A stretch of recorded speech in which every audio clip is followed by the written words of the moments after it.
Hi guys, if you want this unnatural natural look, keep on watching.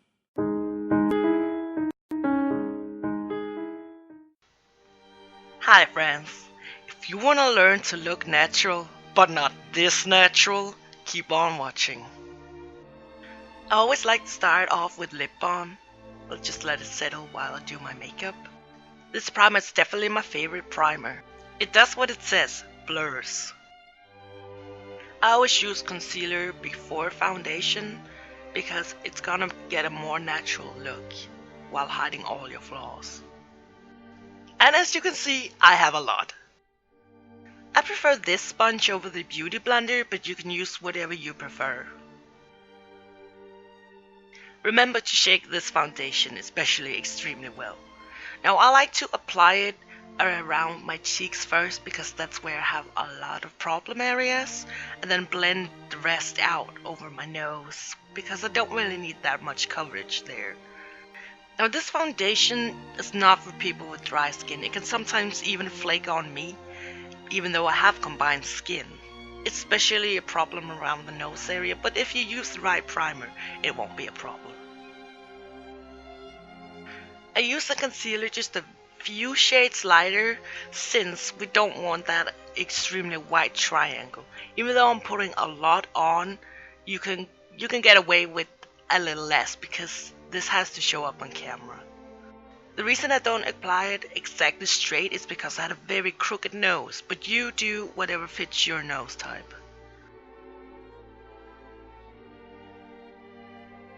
For blending it out, do patting motions, not swiping motions.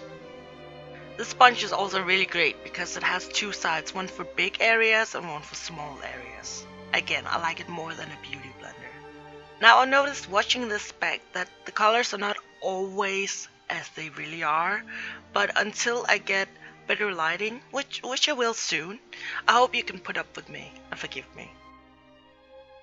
Now this was a test to see if this setting powder is better than the one I normally use, because this one I normally use for special effects but not for beauty, so I wanted to see if those two could combine, but I'm not exactly happy with the results. I feel like it didn't blend out so well and you could still see harsh lines, so I guess it's best to keep the special effects to the special effects.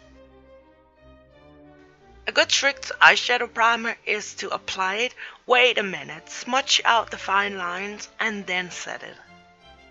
This is by far my favorite eye primer. For a natural look, you don't really want contour.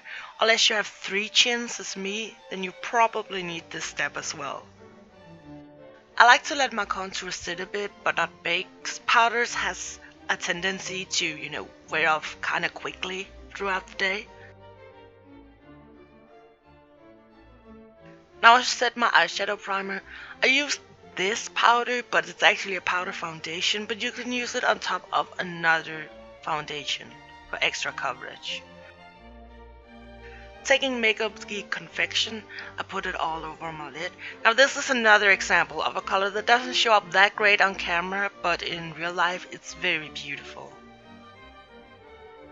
Taking Liar from the Naked 3 palette, I'm gonna put that in my crease and buff it out to actually lie to people, so they will think I have a crease. Now I have a big problem with the Naked palettes, but I'll go into that in a whole other video.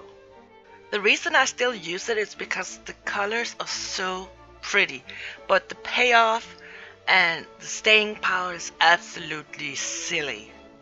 I think they're very overpriced for what you get, but hey, I bought it, so I guess joke's on me, right? Now taking a Limit from the Naked 3 palette, I'm just gonna put that on my eyelid so I can make the colors pop a bit more, because I don't feel like it's showing up as well as it should be on camera. Now taking Wedge from MAC, I'm gonna use that to further darken my crease, but this color is great if you still want the natural look. You don't want a, big brown crease. And I'm just blending it out with a MAC 224, a brush that probably even your grandmother has. Now I'm just gonna dust off my bacon, but as I said earlier, the powder decided to work against me and not with me, so I won't be using that again, and forgive me if you see any lines, because I probably will later in the video as well. Now I'm gonna make it look like I'm picking my nose with MAC Harmony. Not that you'll be able to see it anyways, because apparently I forgot I was filming. Derp. Blending it out with one of my favorite brushes and then on to brows.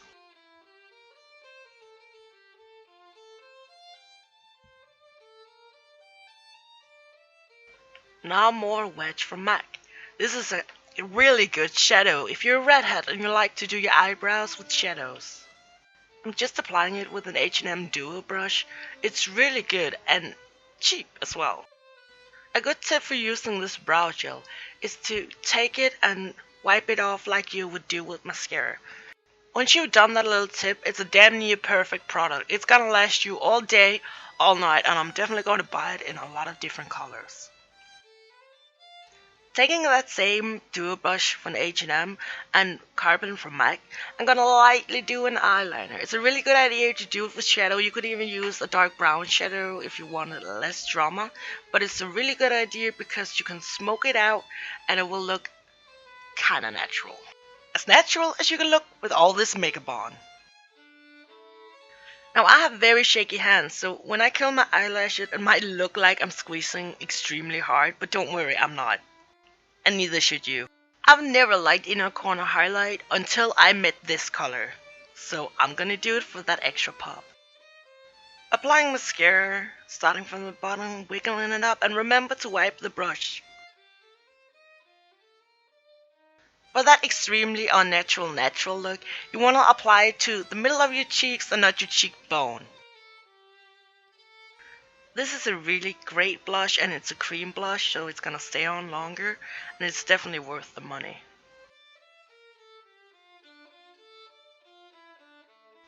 Blending it out, I once again decided that I absolutely hate this powder for beauty makeup because it doesn't blend well with other products. Now, as you may or may not have noticed, I already have freckles. I love my freckles, and apparently everybody loves freckles at the moment. But I always draw them in, so that's what I'm gonna do again. I'm sorry if you don't like it. The key to natural looking freckles is to use at least 2 colors and just plop them on there.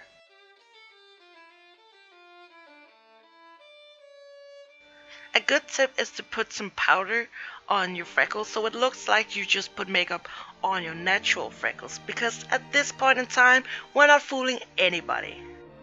Wiping off my lip balm. Max Prep and Prime Lip. The key to this one is to let it sit for a few minutes before you put lipstick on. This is definitely my favorite lash glue. It's the one that pretty much everybody uses, and these lashes, I have no clue what they're called. All it says on them is W7. I got them from the discount store, but I'm definitely gonna buy them again because they look great and they're great quality and very cheap. This lip liner is a Danish brand called Nilens Shore. It truly matches my real lip color, and I just slightly fill it out because you don't want that very, very harsh line. You just want natural but better. This is definitely one of the best looking natural lipsticks for my fair skin. It lasts forever, and when it fades, it even fades beautifully. Matte lips ain't very natural, so I'm gonna put a little bit of lip gloss on. Now I'm not gonna wear this wig for very long, so I won't secure it properly, but I'll do a whole video on how to do it if you wish. On the real world, you're gonna need a lot more wig tape than this, but for video purpose, I'm only gonna apply this. Now dive in there and just look like a freak. I fool people with this look every day, so hope you can too. Bye.